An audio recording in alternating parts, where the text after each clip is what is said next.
Welcome to Hard Hat Biz School. The course today is entitled 9 Numbers Every Contractor Needs to Know to Always Make a Profit. My name's George Headley, the founder and presenter today of our course on extremely important thing that you need to know so you can make a profit. You don't know your numbers, you're running your business blind. Hopefully you've downloaded our workbook for you to follow along with as we go through this 5-part course. I'd like you to notice on the last page of the workbook, page 29, we have a action idea page for you to jot down some action ideas on anything that you'd like to implement as a result of your time and money invested here watching this course. So let's get started. We're going to turn over to page 4 in the workbook as we get started and talk about know your job cost. So today, as an introduction, my name is George Headley. I built my construction company in 1979. I started up through mid-80s, 90s, 2000s, from $0 to $50 million. And along the way, I started speaking to a lot of construction organizations, conferences, company meetings, helping business owners build their business and work with them one-on-one. And we even have group coaching programs now to help contractors figure out their numbers, figure out their field management, figure out their organizational chart and their business plan, and help them take them to the next level. I wrote a book here, Get Your Business to Work. We're covering one of the chapters today in that book, all about how to take your business to the next level. So we're here to help. Hopefully I can help you move from where you are today to where you want to go. So a quick overview. Today we're going to cover how to calculate accurate job cost. It's all about knowing your cost in order to make any money. All right, turn it over to page 4 in the workbook. Let's just ask a very simple question. How's business?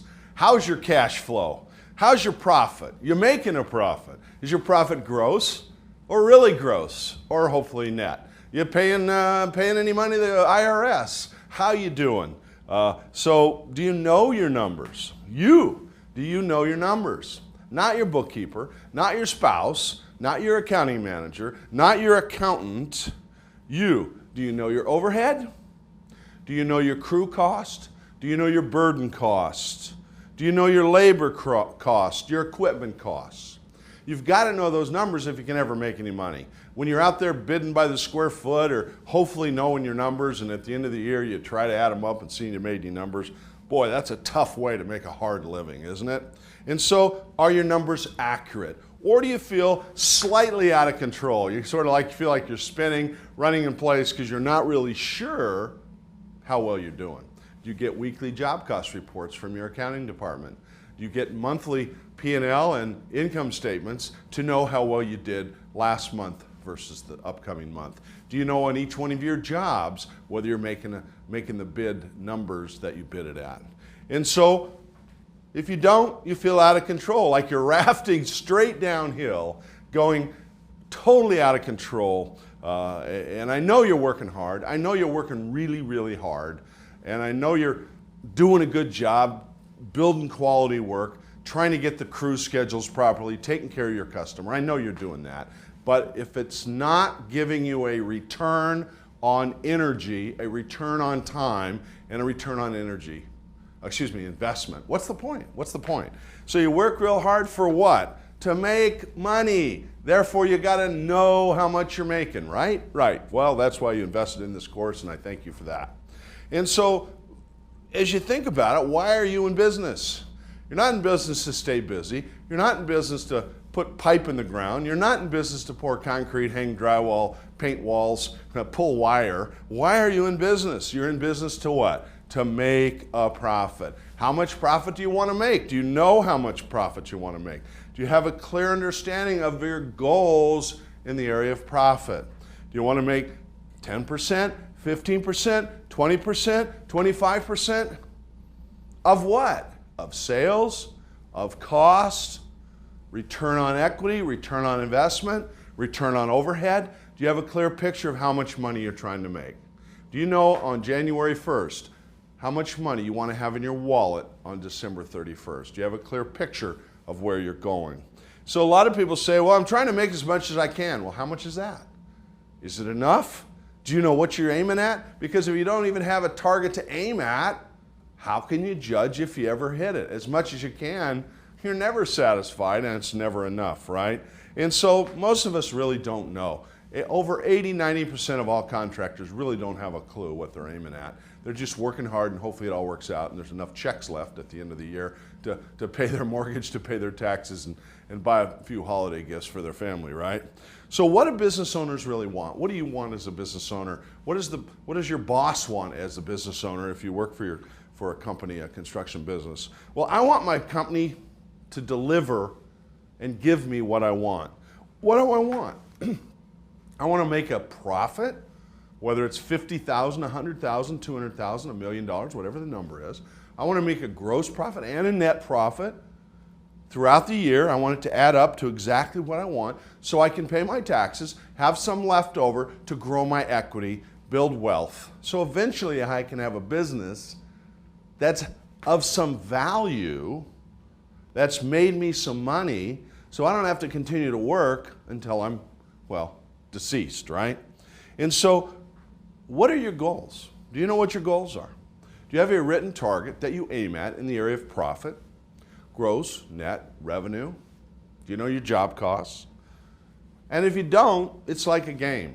You know, I've said it many times, no score, no game. If you don't have something to aim at, how do you know if you're winning? So what would be a winning number for you to hit? So we've got to know our numbers. What numbers do you not know that you need to know? We're going to cover pretty much all the numbers you need to know throughout this 5-part course. What we're not going to cover is, you know, how many hours it takes to install 100 feet of pipe. You're going to have to figure that out, but we're going to give you the tools to take back with you and implement ideas to determine your exact job cost, all right? So right now we're going to continue on and talk about how to make a profit and how to figure and calculate your accurate job cost, okay? And so top priority is what? To make a profit. You got to know your 9 numbers. Why do you work hard? To make money. And so how do you make a profit in construction? It starts with your numbers. Do you know your 9 numbers? So think about, do you know your job costs, your job cost history? Do you have a history of how many man hours it took to install 1,000 cubic yards, square foot, lineal foot of whatever you do? Do you keep track of how many crew days, crew hours it takes to install what you do on a regular basis? So that's one of the first things you have to know. And then you have to keep a cost history on that. The second thing, we have to know what it costs to send a crew out to a job, the labor cost and the burden, you know, the taxes, insurance, vacation, all the benefits, all the fringes that we offer to our employees who work for us out in the field. We have to know our accurate equipment costs. How much does it cost you to own a pickup truck, a backhoe, a scissor lift, a compressor, a scraper? Do you know what it costs to buy? You know what it costs to pay for it every month, plus gas, insurance, maintenance, tires, delivery, all those things added up. What's it cost you to own per hour, including a reasonable return on your investment of purchasing of that equipment? If you were a rental yard, you'd want to get a return on your investment, wouldn't you? Yeah. And so, and some of your equipment's sitting in the yard. What's that costing you every year? And then, of course, we have our crew cost. When you send a crew out, 3 people, 5 people, 7 men, and equipment, you got a pickup, you got a trailer, you got maybe a compressor, a generator, whatever you've got on your typical crew, what does that cost per hour, per day, per week, per month? Do you have a clear picture of what it costs you to send a crew out? And does it include a fair markup for profit? And of course, your overhead costs, because when you send your crew out, you know, obviously the goal of the crew is to pay for part of your company overhead. So you have a clear picture of that. And of course, that takes you right into your break even and your overhead. Do you know exactly what it costs for you to break even for the year? You bring in so much revenue, there's some markup on top of that, overhead and profit. How much of that is enough to cover your overhead for the year so you break even? And of course, you know your overhead is your fixed cost of doing business. Everything you need to stay open. Do you know what your break-even point is? Sales, do you know what your overhead is to stay open without any jobs under construction? It rains all year, you can't work. How much is it going to cost you to stay open? And that leads us to our next number. What are your markup percentages? Do you know how much markup you need to cover your overhead and to hit your profit goals? And of course, you've got your gross profit and you've got your net profit goals. So do you know the difference between gross profit, margin, and markup? Those are some things we're going to cover, the differences. A financial statement, you're going to have a gross profit, a percentage of sales. On a bid, you mark up the job cost. It's a different number. And so we're going to explore how to calculate the differences there and give you tools so you can accurately mark up your work to cover your overhead and make the profit goals that you want to hit by the end of the year. And of course, that leaves us to probably the most important number, your sales goals. How many sales, total revenue, do you need for the year at a certain markup percentage to cover your overhead and return you a nice profit? Do you know that number? Do you know what your sales goal is for the year? Because if you don't, you're just bidding and hopefully you get some work and you really don't know what you need. So those are really many of the 9 numbers we're going to cover. We're actually going to cover more than 9 numbers, so don't hold me to 9. We're going to give you a whole bunch of sub numbers. But really, these are the biggies. These are the big 9 that you have to know. And of course, there's lots of other numbers you need to know too. You need to know your receivables, your payables, your estimate cost to complete, your contract backlog, your return on equity, return on overhead. Lots of other things we're going to discover and discuss during this 5-part course. So what's the key? The key is accuracy. Are you getting accurate, up-to-date numbers? Are you getting weekly job cost reports? Are you getting monthly income statements, profit and loss statements, balance sheets, your net worth? Are you getting that every month from a professional accounting person who works for you or you hire as a consultant? Are you getting those numbers by the 10th of the month, the 15th of the month? Are they accurate? Are they up to date? Are they reliable? Do you trust them? Do you understand them? Do you know them? Well, if you don't, hopefully this class will help you understand those numbers.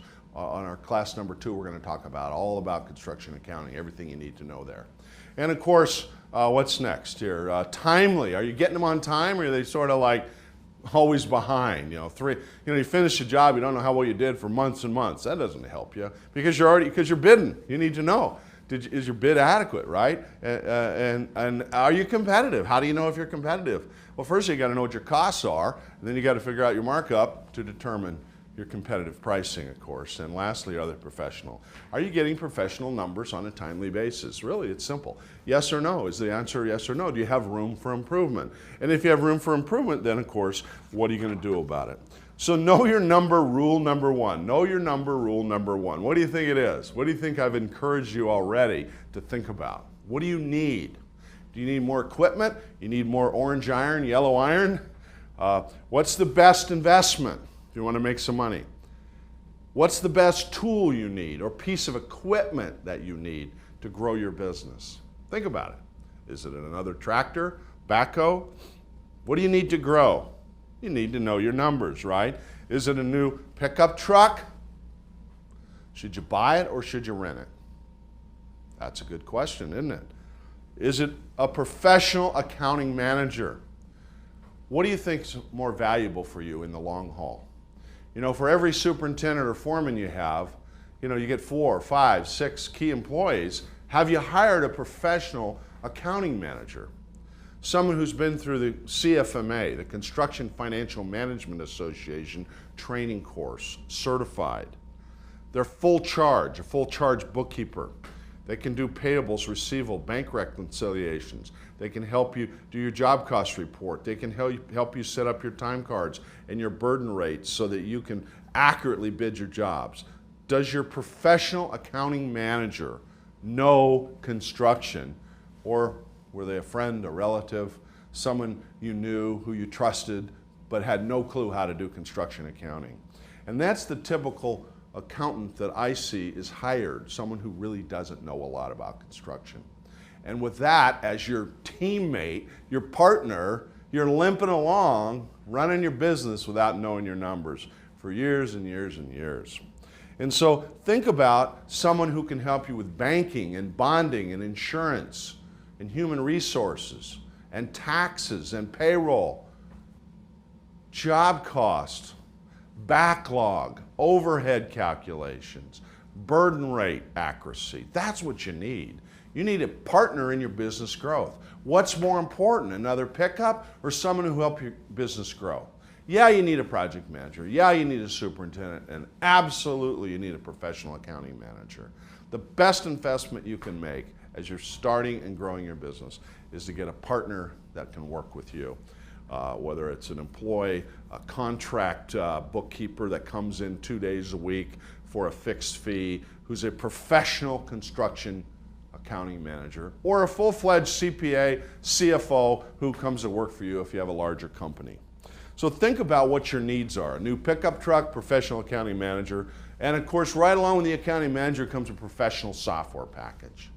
If you go to one of your construction conventions around the United States that meet every year, you're going to find a whole slew of excellent, affordable construction accounting packages that cost anywhere from $5,000 to $10,000 that are simple to learn and will fill your needs. Now you could obviously spend $20,000, $30,000, $40,000, $50,000 as well, depending on the complexity of your business.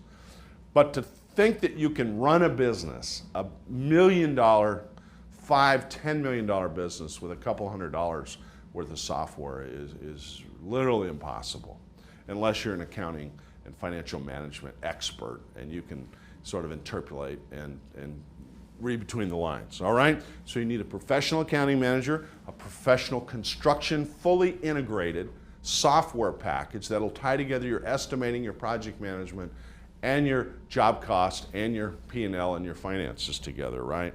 So you've got to invest in a pro if you want to grow, whether it's full-time, part-time, whatever you need. And so you're going to have to make that commitment, make that investment to grow your business. No investment, no growth. You don't buy a lottery ticket, you can't win the game, right? You don't take any shots, you're going to strike out, right? So what do we need to do here? So let's talk about making some money. How's business? Making a profit? Do you know what you want? Do you know your 9 numbers? Let's talk about that. So got profit? It's very competitive out there, right? A few years ago, I wrote a book called Everything Contractors Know About Making a Profit. And guess what? It's a blank book because 85, 90% of all contractors really don't know their numbers. And so that's the purpose of here. So how much profit should you make? Well, what are the averages? Do you know what the averages is in your industry? Gross profit, net profit?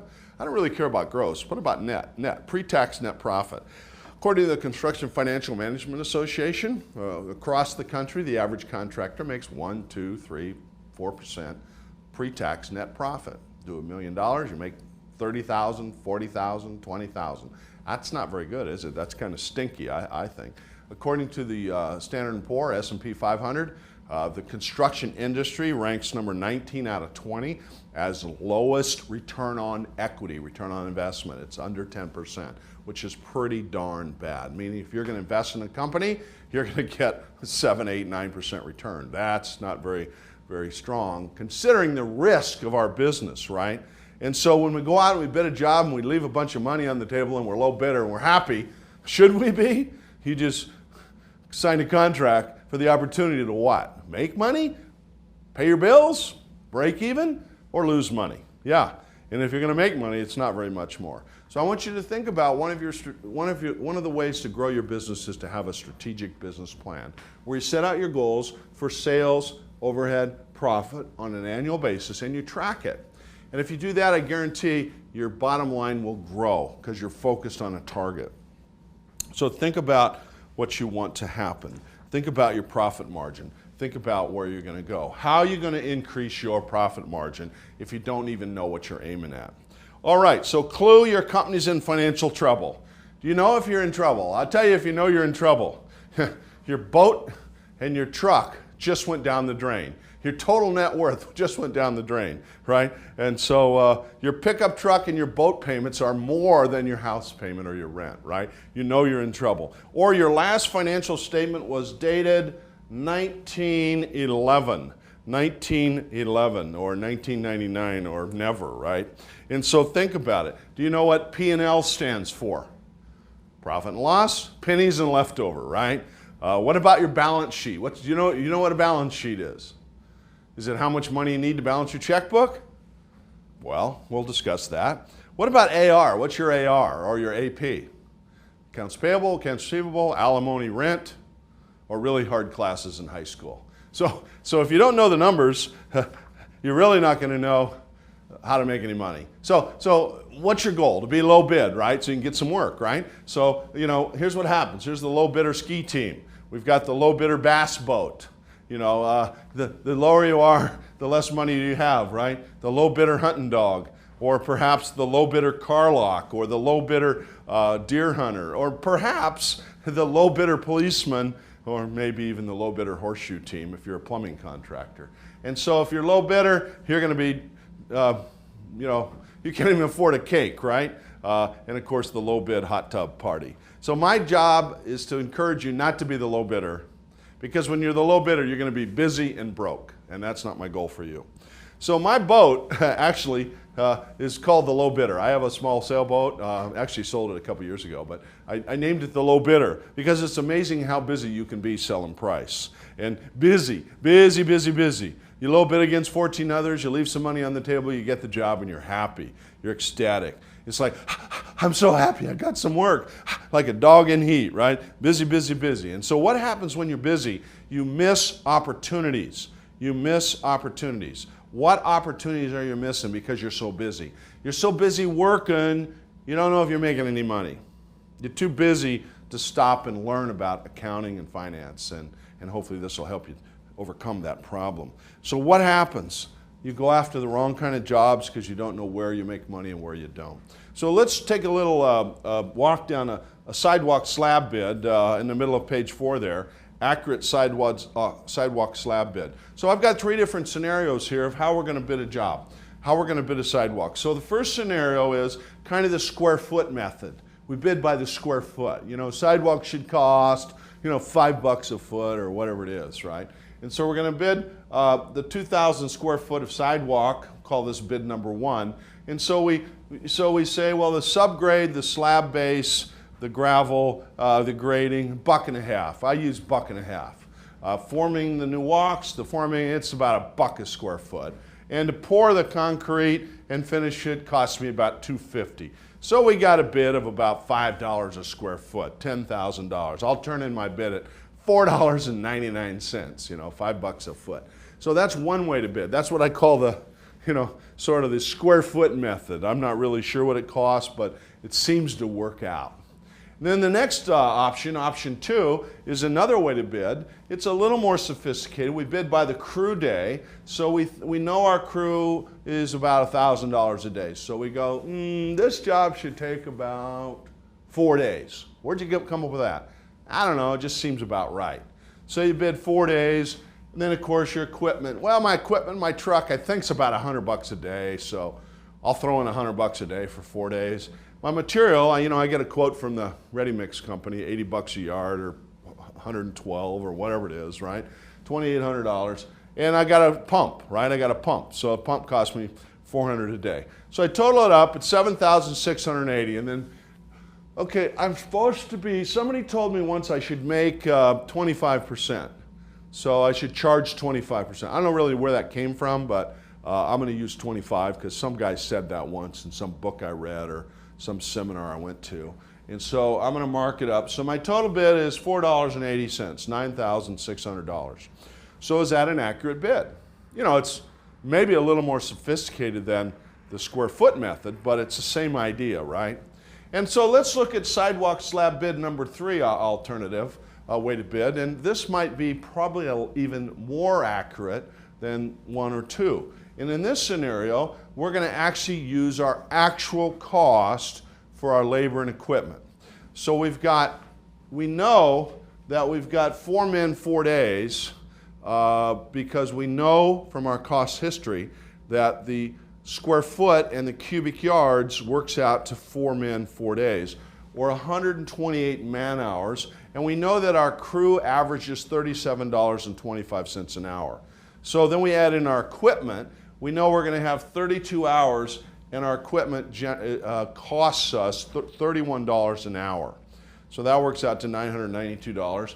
Then we've got our cubic yards of material, and we've got our pump, $400. And of course, we also have another line item called general conditions, which is your move on, move off, clean up, supervision, your toilet you'll have out there, and your water, and of course your small tools.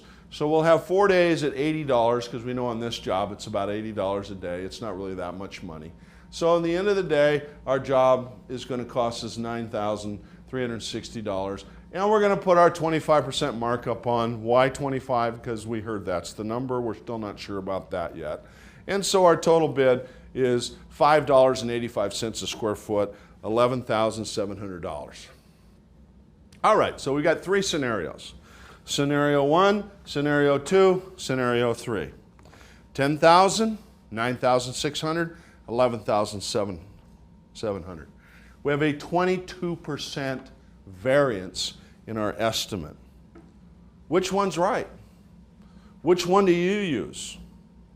Well, I'm here to profess that none of these are right, because we weren't really sure what our markup should be. Well, maybe 25% is all you can get in the marketplace, but our price is $5.85 and you're bidding against somebody who's going to probably do it for $4.75. So what do we have to do in this scenario? And so that's the predicament. We've got to know our costs, so the only variable is your markup. So let's just ask some closing questions here on page 4. You're on a trip, a long 300-mile trip, like when I drive from Southern California to Mammoth Mountain on Highway 395. It's a long way between cities, and I'm going up there to go skiing, and it starts snowing, and there's a sign that says next gas 100 miles. What do? I check my gas gauge to see if I have enough money, gas, to finish the trip. It's the same way in construction. When you're half done, you check your gauge, your money gauge, to see how much money you have left to finish the job, right? Well, you can't do that if you bid by the square foot. You can do it if you bid by the crew day, and you know your crew costs. And so it's the same idea. You would never continue on your trip if you knew you didn't have enough gas. Same thing in construction. You would never plow ahead not knowing how much money you have to finish the job, right? And so how often do you check your money gauge? Well, in construction, it should be daily if possible, but that's next to impossible. But every week, we've got to know how well we're doing. And when the job's done, we definitely got to check it within a couple of days to see how well we did. So when we bid the next job, we know if it's 4 men 4 days, 4 men 3 days, 4 men 5 days, what's it really cost, so at the end of the day, we can make some money, right? So when do you know how well you're doing is the question. So let's turn over to page 5 of the handout, the workbook, Know Your 9 Numbers, and talk about your accurate job costs, page 5 of the workbook. So you're in construction. To always make a profit, what do you need? What do you need? You need experienced crews.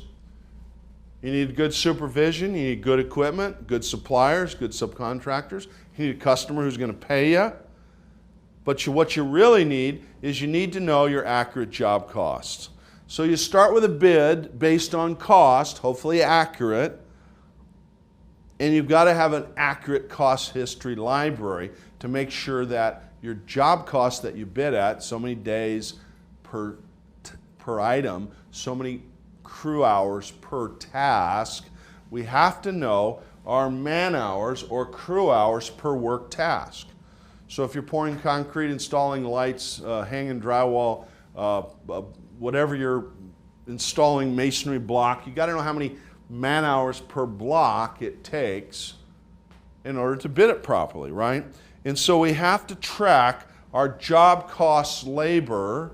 Knowledge is power, right? You've got to know what it took in order to bid what it's going to take, right? And so that's the key. And so we've got to start a tracking system, man hours, crew days, crew hours per work task. So we've got to keep those costs up to date weekly. We've got to do a job cost recap at the end of the job. We've got to look back and see which job costs more than others so we can adjust our bidding rates. And of course, we have to compare it to our estimate to see if our estimate's accurate, right? So knowledge is power. Few companies go broke if they know their costs. The ones that go broke have no clue, and their goal is to keep their crews busy and hopefully have enough money left over to pay their boat payment, right? And so think about what you know versus what you need to know. I've worked with many a company one-on-one, just basic, how much does it take to run your jobs? Set up your job costs correctly. And so you've seen the show Pawn Stars, right?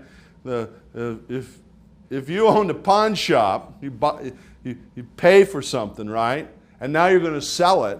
You better know what that thing costs before you sell it, right? Because they got to cover their overhead. Same thing in construction. If you're going to sell something, you better know what it costs. You better know what it costs if you're ever going to make any money. So you've got to include your labor, equipment, material, subs, overhead, return on investment, and of course your net profit goals.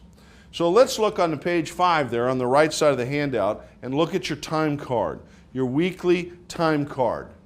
That's where it starts, keeping track of what it costs so you can then add it up to see what you need to spend or estimate the job at in the future. So a good time card is the starting point, a weekly time card. So if we look at the example on the workbook, page 5, you'll see that it's set up for one time card per employee per day.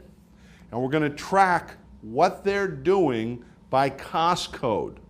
So if you're pouring concrete, you've got to dig the footing, you form it up, then you pour it, then you strip it. Then we pour the slab. We've got fine grade, then we have forming, then we have visqueen, sand, subgrade, then we have placing the concrete, then we have cleanup and stripping the forms. So we want to have 5 or 6 cost codes for each one of those phases of the work, for example, right? And so what I have here on page 5 is an example of a job cost friendly weekly time card for an employee, Joe Carpenter, and it's based on concrete general items, concrete foundations, and concrete slab, right? And so what we want them to do is fill out the time card every day based on how many man hours they worked on each task or part of the workflow, So we want them to fill this out every day, their labor, the job cost codes for labor for every day, how well they did. Now notice we also have the equipment on the time card because we want to job charge the equipment to the accurate job. So we can, if you own a pickup, we want to job charge it at so much a day or so much an hour to the job. So when you bid a job, obviously you got to include equipment, and then of course we want to job charge the equipment to that job as well as our rental equipment. We want to keep track of what was out on the job and also any other materials or subcontractors, right? Materials or subcontractors, who was there. So we need a daily time card system. So the question is, how do we do it? How do we do it? What we want to do is we want to sit down with our foreman, maybe a lead carpenter, lead electrician, whatever your trade is, and an estimator, and your accounting manager, and come up with, first of all, how do we build and how do we estimate? We want to mesh those together. So the cost codes we use for estimating are the same as the functions out on the field. And we want to keep it simple, really simple. So we get the estimator, the project manager, the superintendent, the foreman, maybe a lead, and an accounting person together, and we come up with the company cost codes that you want to use.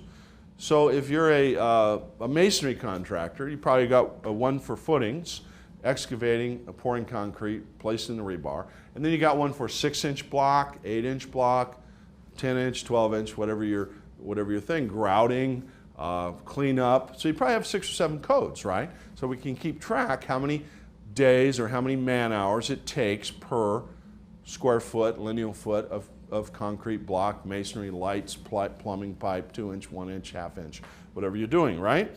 And so we can create those cost codes to match what we're doing. So the question for you is, what cost code should your time card include? What cost code should your time card include? That's the starting point to knowing your costs. You've got to have a good cost code system so we can track your hours per different phases of the work, different tasks that you're doing on a regular basis, right? And so how often should you turn in these time cards? Daily. Well, my crews are all over the place. Get them a fax machine. When they get home, they fax it in. Even better yet, there's applications out for the iPad that they can type in the time cards, boom, boom, boom, and email it in every day. So if you don't get it every day, what happens on Friday? At the bar, the foreman's filling it out, and he can't remember who worked on what on Monday or Tuesday. Or were they doing footings? Were they doing slab? Were they doing forming? They don't remember. And so we've got to get it turned in every day, right? The foreman's got to turn them in every day. So what we want is a system that creates accurate, keywords accurate job cost codes. Number one, it's got to be simple. The fewer codes, the better. When I first started my concrete tilt-up division, I must have had, well, firstly, I only had 4 codes. Footings, slabs, walls, and cleanup. And that wasn't enough. And then I went to like 100 codes. There's no way a guy can, is it a 2x6 or 2x4 or 2x12? It's too hard, just forming, right? So we got one for forming. So we went to about 5 or 6 codes per phase of the work. Keep it simple, right? And keep tasks recordable. Don't get it down to the minute. You're not an attorney billing by 6 minutes. What are they doing? Like basically a half hour here, half hour there, an hour there, an hour there, right? So we want to keep it sort of big tasks that are meaningful during your takeoff. So if you're a concrete contractor, you're going to take off the lineal feet of forms, the excavation cubic yards, the number of bolts or hold downs or weld plates or connectors, right? The important things, that's the kind of things you're going to keep track of. Not all the little nuts and bolts and nails and all the little things, right? So we want to turn in our time cards daily. We want to record our equipment because we forget where it was a week or a month later. Where was that backhoe? I can't remember. Was it on Joe's job or Bill's job? Well, so it needs to be part of your time card process. The foreman needs to turn in an equipment time card every day, every week, where all the equipment was, so you can job charge it accordingly and then back check it against your estimate to see how it's working. So then what we want to do is recap our hours per task weekly. On Friday afternoon, Monday morning, you add them all up, how many man hours per square foot, cubic yard, lineal foot, and then report it back to the foreman to let them know if they're on budget or falling behind, right? And then at the end of the job, we want to recap or update our cost history. How many total man hours, crew hours, did it take per cubic yard, square foot, lineal foot, per item, per light fixture, per toilet, however you're pricing your work, depending on what trade you are.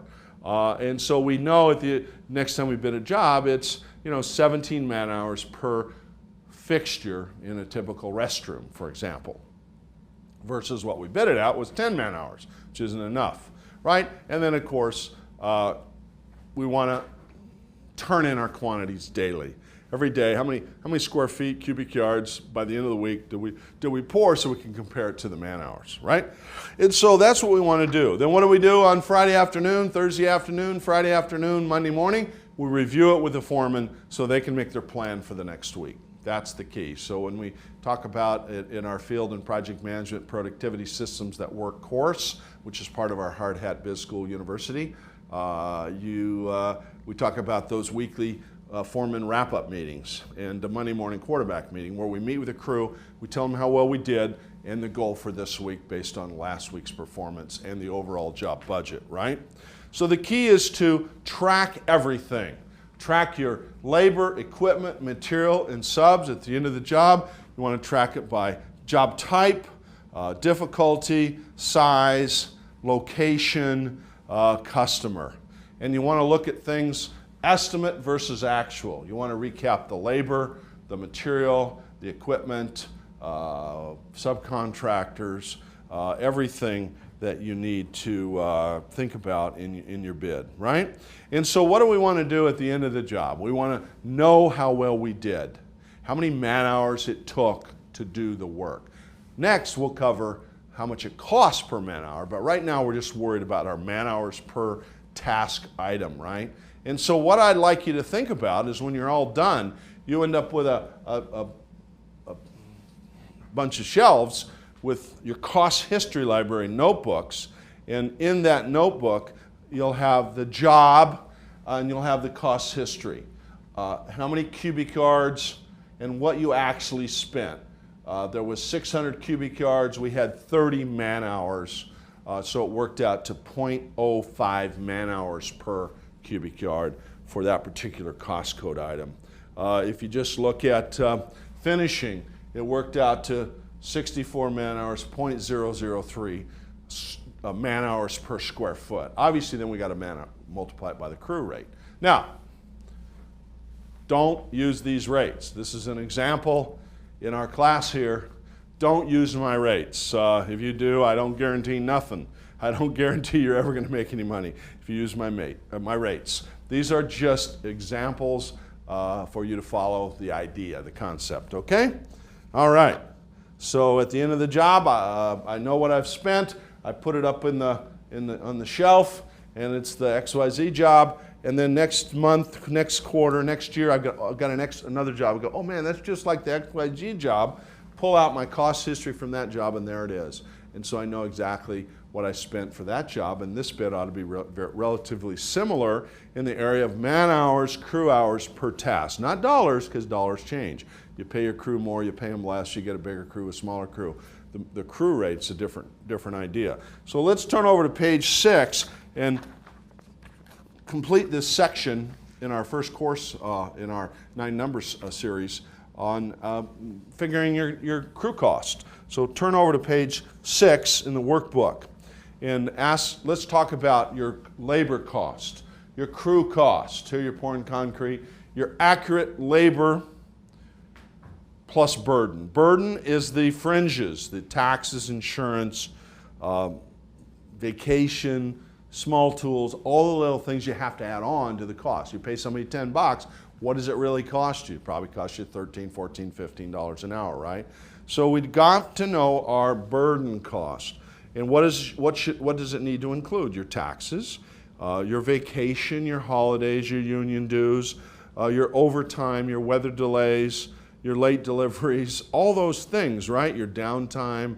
Your rate has to include everything it really costs to have a person on your job for an hour or 2 or 3.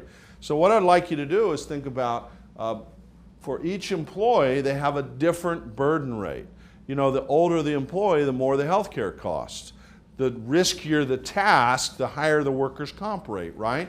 And so what we do is we ask our accounting department on January 1st every year to determine the burden rate for each employee in your company. We set up a spreadsheet, and we've got FICA, state tax, federal tax, and of course workers' comp insurance. So if the foreman's base pay is $30, we get the rates from the state, your IRS, the accountant, and your insurance carrier, and you put in the correct rates, don't use these rates, and you multiply it across to determine what each one of these additional expenses, burden, fringes are going to cost. Health insurance, dental insurance, liability insurance, a vacation, if 1 week a year, 2 weeks a year, if it's included in their pay, we need to allow for it in your burden rate. If you don't pay them when they take vacation, it's 0, right? Holidays, if you pay paid holidays, if you have 8 paid days, that works out to 96 cents a square foot in this example. Union dues, unbillable, that's sort of a little factor that I add, you know, when they go out and they can't work and they got to go home and you got to pay them 2 hours show up time. Small tools, this is a little budget that I include in the burden rate for small tools. Your little tools, anything under $100, $200, your skill saws, your shovels, your brooms, all those kinds of things, your wheelbarrows. And your overtime. Occasionally you have a little overtime. You want to make sure that's in your labor rate, so when you bid a job, You don't get killed by overtime waiting for the inspector, the concrete truck shows up late, whatever it might be, right? And of course, training. Training is a very important part of improving your productivity. Where do we put that money? Well, you can either put it in your overhead or you can put it in your burden rate. I like to have it in your burden rate, 1 hour a week, 1 hour every 2 weeks, 1 hour a month, whatever it is. And of course, safety, where you put your safety costs. You've got equipment, you've got a safety engineer. Where are we going to put that money in our budget? And of course, we have our pension, profit sharing, 401k, whatever it might be. So at the end of the day, in this example, we have about a 40.9% burden rate for this particular employee. This employee is $30. It's costing us another $12 for that employee. So the total cost for that employee is what? 40.9% on top of $30 an hour is $42.27 an hour. $42.27 an hour right there on page 6. So now the challenge for you is to go back to your office and have your accounting manager. So you got Joe. Oops. That happened to me the other day. We've got Joe, Bill, Dave. I better give him another, et cetera, et cetera. And you got FICA, SUDA, vacation, insurance, health insurance, and you got $100 or 50 cents, $25, et cetera, et cetera. So over here you come up with the total cost for Joe, the total cost for Bill, total cost for Bay. And the average burden is 37.9 or 40.1. His burden might be 40.9.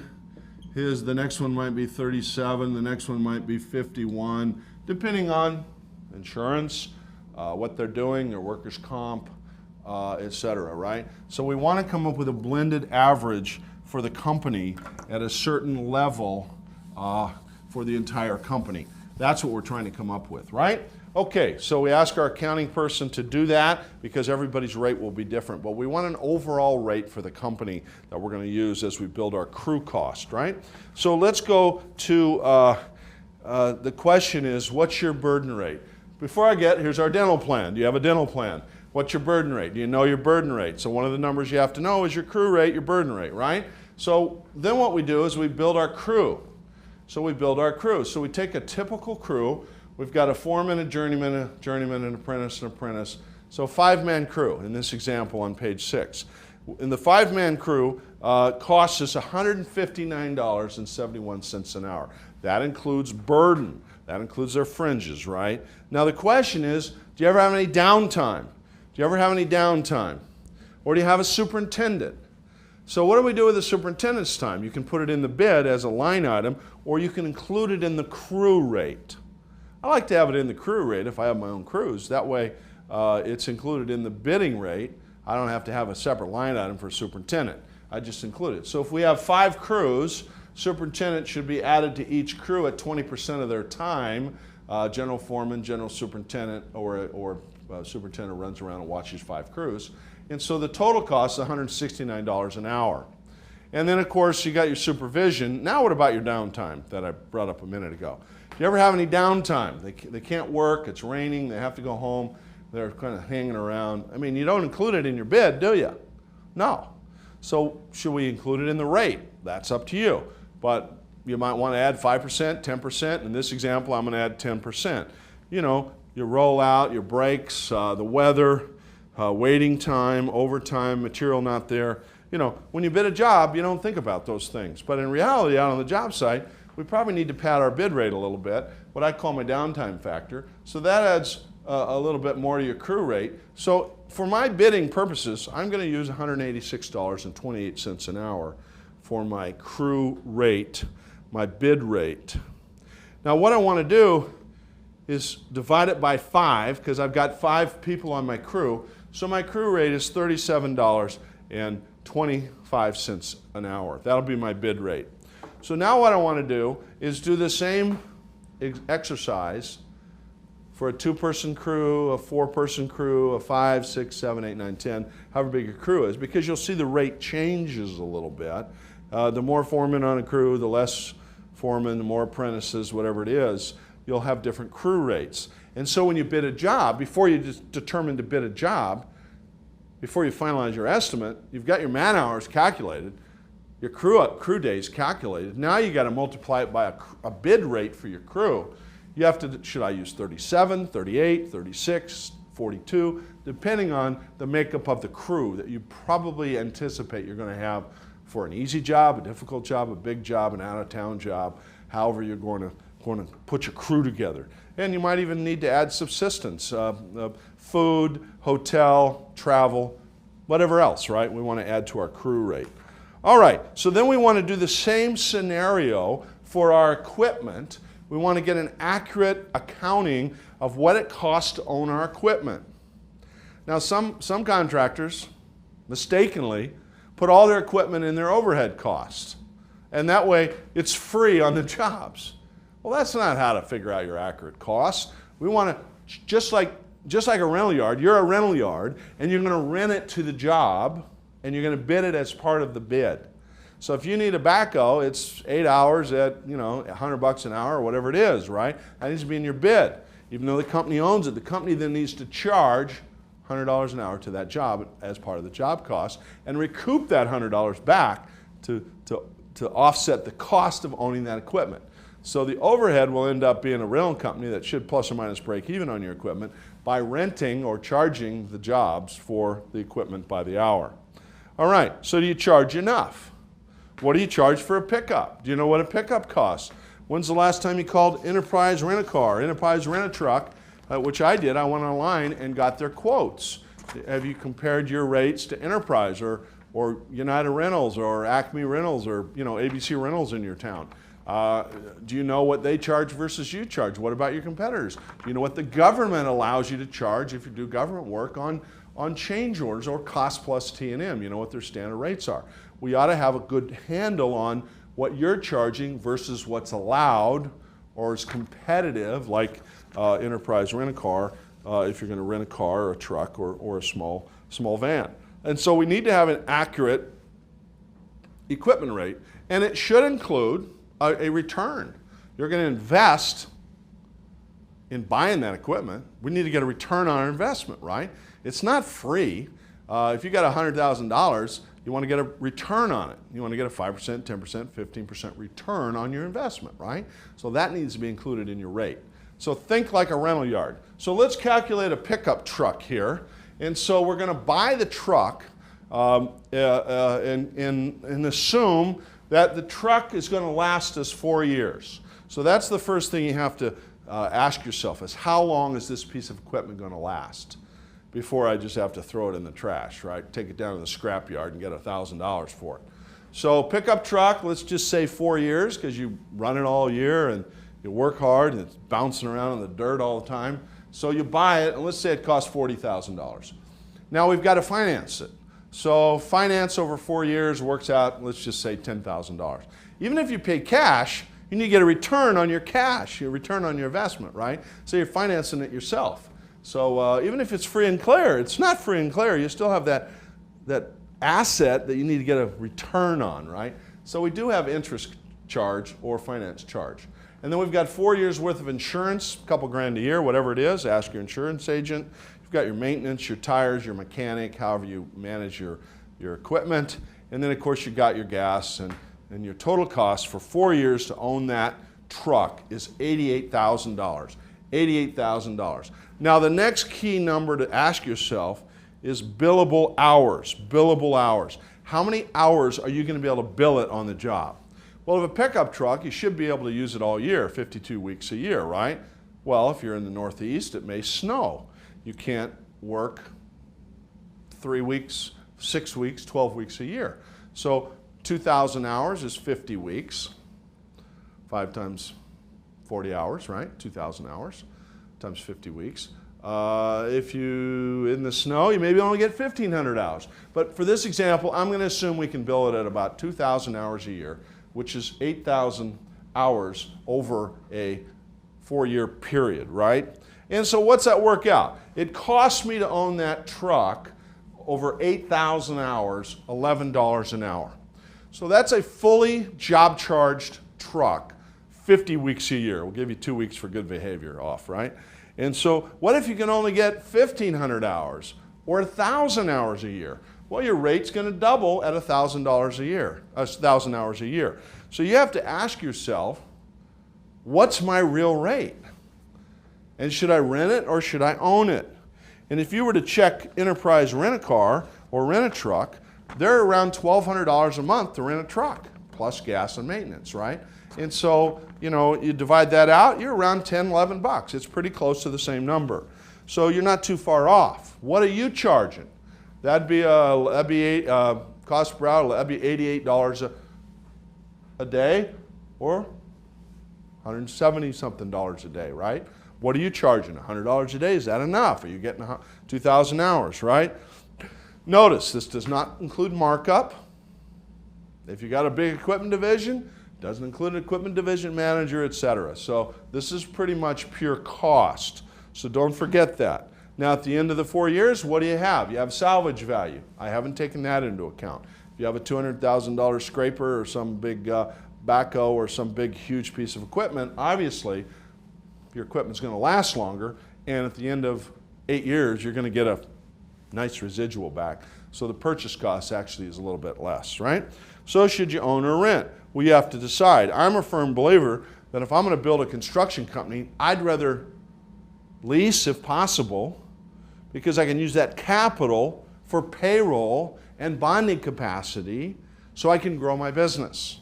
If I put it all into equipment, what do I got? I got all my money tied up in equipment that a lot of times I feel obligated to use, even though I don't have jobs in that kind of business. I'm trying to bid jobs to keep my equipment busy versus going after the jobs where I can make money. So sometimes equipment's good and sometimes it's actually a hindrance to your profitability. All right, so let's close it out and talk about our crew cost. Crew cost. So what we're going to do is we're going to add up our field crew, which we said on page 6 there. The crew was $186.28 an hour. Then we're going to add our pickup truck is $11 an hour. Then we're going to add some small tools, some little things, $5 an hour, miscellaneous equipment. Maybe you got a generator, maybe you got a compressor, maybe you've got a scissor lift, some sort of equipment like that that's part of your daily crew. And then of course $10, you got grout, you got nails, you got little hangers, wires, whatever, plumbing solder, all those kinds of things, welding rod, miscellaneous costs. So it works out to about $227 an hour in this example, right? So that works out to about $1,826 per hour per day. Per day. $227 per hour, $1,826 per day, right? And so now we've got our markup, which we're going to show you how to calculate accurate markup in one of our next couple of classes. But for now, let's just assume it's 25%. And we're going to try to come up with our total cost for the crew per day. So if your markup is 25% on top of $1,800, what do we got? We got a total cost per day of $2,282 or $285 an hour for your crew. So now I know if I need 100 man hours to do a task, I need to multiply it by what? $285 an hour, and that'll take care of my crew, their truck, their small tools, and their equipment. So if you want to bid that way, you've got an accurate number. The other way, obviously, to bid is your crew, your equipment, your small tools, your supervision. You know, each one of those is a separate line item in your bid. What else do you need to know? Well, you need to know you're building a big project. What do you need to know? What other costs do you need to know? You need to know your material costs. Obviously, you got to know your costs. You got to get quotes from your suppliers. More than one quote's better than one quote. The more quotes, the better the price, right? And of course, the same idea, you got to know your subcontractor costs. So we add up our labor, material, equipment, and subcontractor costs to come up with our accurate estimate, right? Very simple, right? So there we go. So we've talked about, over the last hour or so, how to calculate accurate job costs. So we've talked about your crew rate, your equipment rate, how to determine your burden rate, We've encouraged you to think about hiring a professional construction accounting manager, investing in construction software that'll take you to the next level as you grow your business. If you're going to invest, you might as well invest in that right now rather than, another pickup truck, right? It's a tool to grow your business, all right? So our next class, we're going to talk about construction accounting made simple. We're going to explain P&L, balance sheet, income statement, capital, equity. We're going to talk about return on equity, return on overhead, how to make a profit, the numbers you ought to be shooting for, so then you can calculate your accurate markup over the next couple of classes and become a winner at the end of the year on your bottom line. Well, thanks for being with us today. If you're interested, we have several other classes in our Hard Hat Biz School. We have our business building class called Get Your Business to Work, the Business Success Blueprint. We also have the class we're watching right now. And then we have another course on Grow Your Business, how to get more business, how to win more contracts, how to find new customers. And then, of course, our construction field project management and productivity systems that work. How to get your field organized, your project management systems in place so that you can grow your business and multiply the effects of positive construction opportunities, right? All right, so if I can ever help you, we have more classes coming. We have coaching groups. We have group coaching on an ongoing basis available. We also have mastermind peer groups you may be interested in joining, where we get together with 10 or so other contractors on a regular basis and discuss how we can grow our business and make more money. Hopefully you've learned a few things today on how, starting out how to calculate your accurate cost. We'll see you on class number 2. Click on the button and we'll see you on your route to making more money. Know your numbers. Thanks.